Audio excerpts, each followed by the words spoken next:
On trout, on chub, and that at the Belaja, already from level 12, with a very simple setup with the float.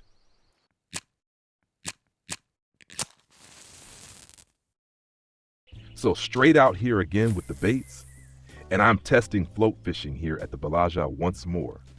I haven't done that for quite some time.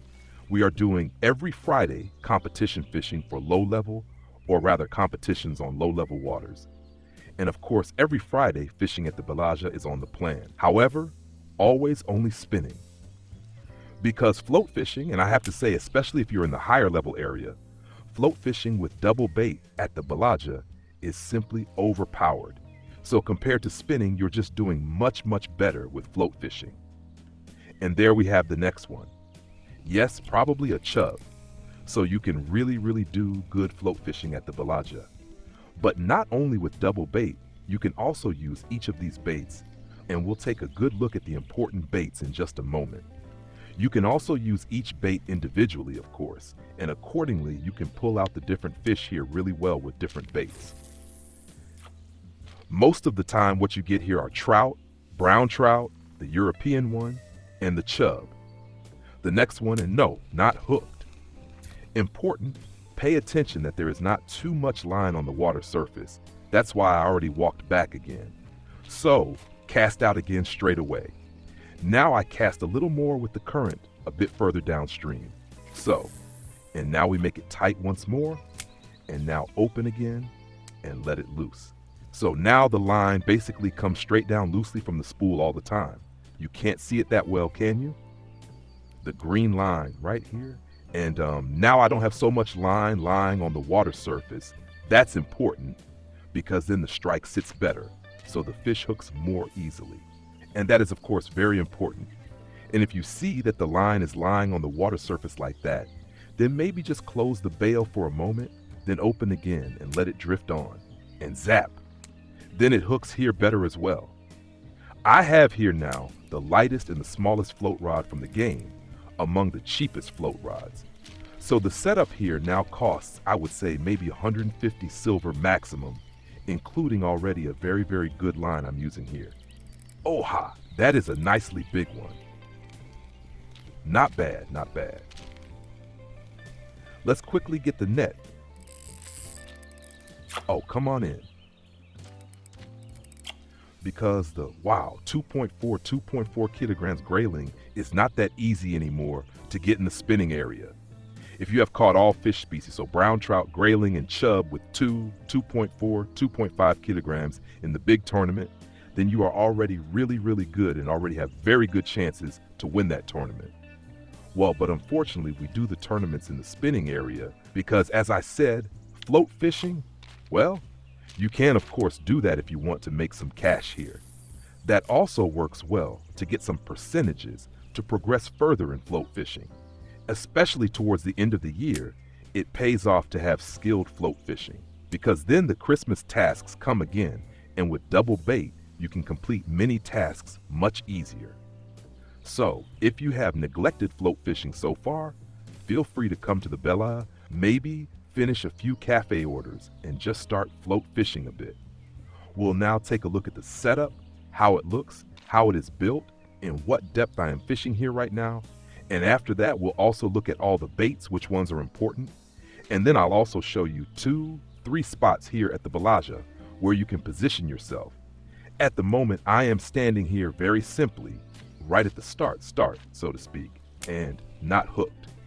Well, then I reel it in again. So, what is important?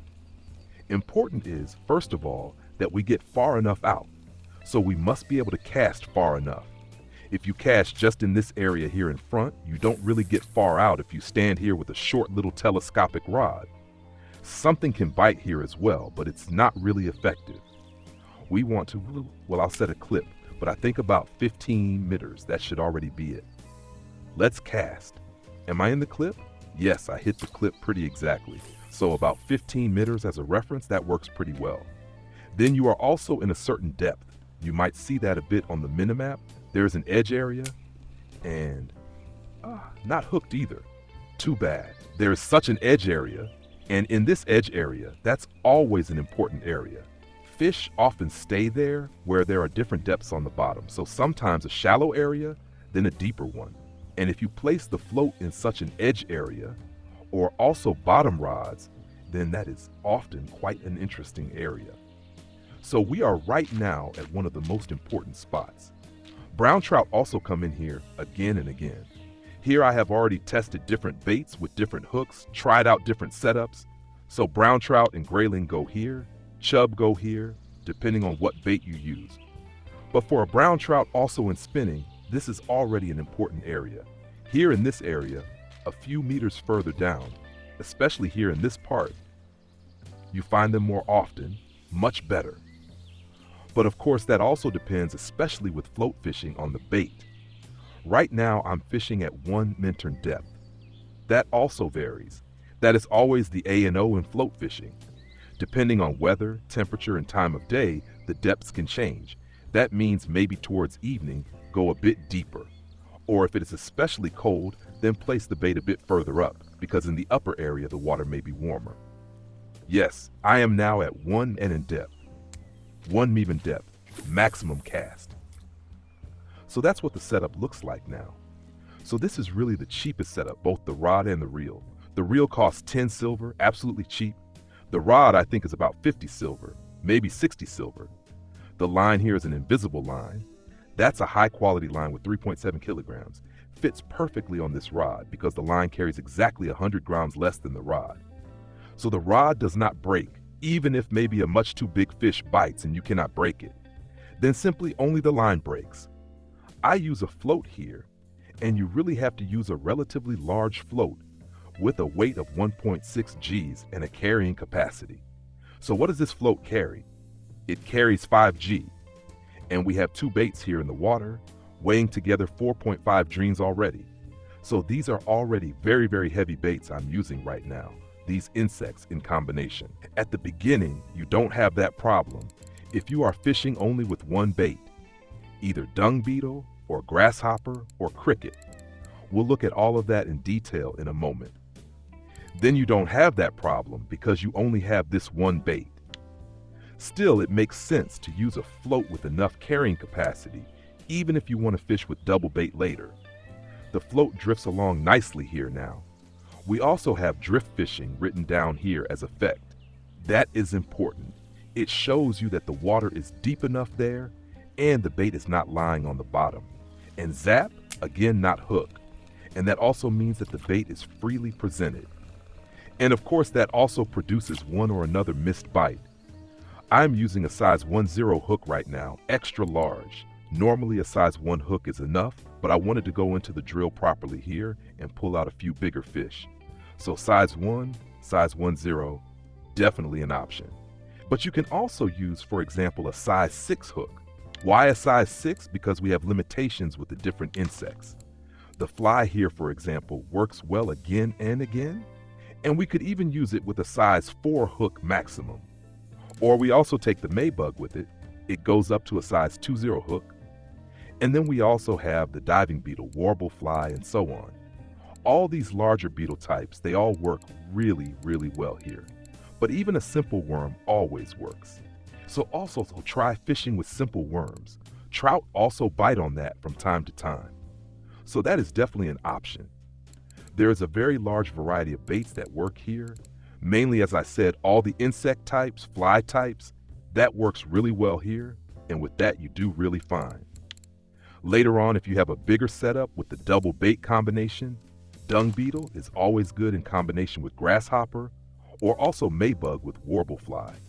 That also works again and again. So just experiment a little, try around, and see what works best for you. After I cast out, I of course have now set the retrieval speed to maximum, to 50. I'm already holding shift, and at the moment the bite comes, I then just press the left mouse button, and immediately after that, the right mouse button. So I lift the rod up and reel in quickly. And in most cases, it hooks almost by itself if you don't have too much line on the water surface. This self-hooking effect gets even better later with other rods, especially with match rods. With the Bolognese rod, it can sometimes be a bit difficult. It is still quite a fine fishing style, And if you then have a rather delicate fish, a cautious small fish, then it can happen that this hooking effect does not work 100%. Still, with the Bolognese rod at the Belaja, it is already very comfortable to fish. And if you want, you can of course also fish here with a second or a third rod at the same time. So if you dare to do that and can manage left, right striking fish, then it can also be worth it to have a second rod active here or even a third one, so you can catch even more fish. A few meters further is the next spot, directly at this rock. You could theoretically go even further, but you have to be a little careful, because if you drill the fish in this direction, there is the possibility that you get spooled empty. That means always keep as much room as possible in this direction so you can run here again when you are in the drill and send the fish back in the other direction. That is absolutely essential, because at the moment you only have a very small reel with only a few meters of line. And when these 100 meters are gone, the fish is gone too, and the line breaks. Across to the other bank, you can drill the fish quite comfortably. So then you steer it left, you steer it right. If the fish wants to escape right, you go further right, send it back left, and vice versa. So you just have to move a bit back and forth and hold the rod sometimes left, sometimes right. And then you simply see on the horizon how the fish moves. Does it go left? Does it go right? And accordingly, you steer the fish with the rod and with the direction you are walking, so the fish doesn't escape up or down and your setup doesn't break. There is such a rock also on the other side. Also in that area, there is such a rock, or further down, a very large rock. So you could also stand on it and let it drift down. If the fish bite, make sure to drill them tired in the area so they don't escape upwards. Then you are safe as well. And of course, the whole thing gets much more relaxed when you have a bigger setup someday. On the one hand, striking gets much more comfortable because striking by reeling in is easier with a larger spool that retrieves line faster. At the moment, with this simple cheap reel, the 3000 reel, you of course retrieve quite slowly. But that is obviously enough for the normal fish here. But as I said, it gets much more pleasant and much easier if you have a larger reel someday. Maybe a 6000 or an 8000. For example, if you stand here with the HSV or with a 6000 Evia, then you can do really good and solid silver farming here with float fishing with a somewhat larger Bolognese rod or match rod. That could be a setup with which you can fish really well and successfully with float. In this case here, it is one of the best float rods in the game, the Rebellion match rod. It has bonus values on rig types and additionally also bonus values on float fishing in general. That means with this rod you are also 5% faster with double bait. And here in this case used with the Evia 6000, only a 7.8 kg fluorocarbon line. We want to go for fine, small fish here. That's why of course we don't use a super thick line even though you could, but you always adapt the line to the fish. And with 7.8 kg, you are already doing really well at the Belaja. The huge advantage with the Evia 6000 is the enormous line capacity.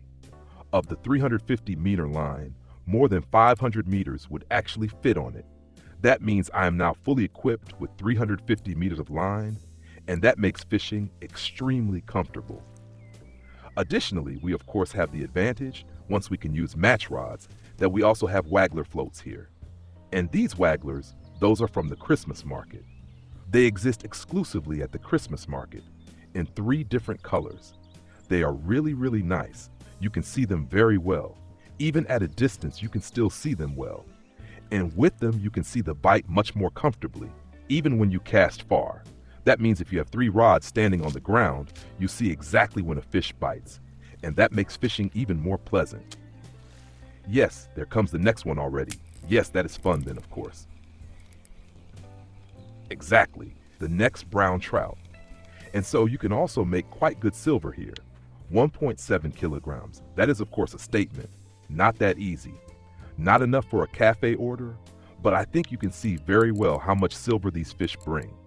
So with float fishing, you can really earn your mid-game setup with super simple and super cheap Bolognese rods, and additionally, you also gain percentages in float fishing. So off to the Belaya, yes, and do float fishing there. If this helped, leave a like. Don't forget to subscribe to the channel. That helps me a lot. And then we'll see each other in the next video. Until then, tight lines.